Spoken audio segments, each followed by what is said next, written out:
Humabol naman sa huling araw ng paghahain ng COC ang ilang aspirants sa Hilaga at Gitnang Luzon. Ang detalye sa report.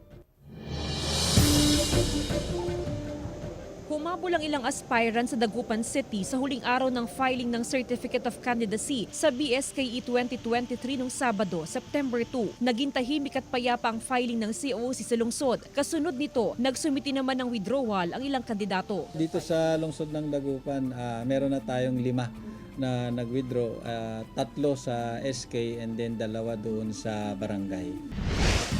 Noong Sabado rin, nagtapos ang filing ng Certificate of Candidacy sa Ilocos Sur. Ilang irregularidad ang nakita ng COMELEC sa mga naghain ng COC na agad ding inaksyonan. May mga nag-last day filing din sa Ilocos Norte kahapon, September 3. Iniksad ng filing ng COC dahil sa mga naranasang pag-ulan sa mga nakalipas na araw sa probinsya. Naging problema ng COMELEC ang kakulangan sa requirements ng ilang aspirants. Maski kandidato ka pa lang sa eleksyon, may mga batas na kailangan sundin. Pakiusap ko rin sa ating mga kandidato, sana sundin lahat ng mga requirements natin.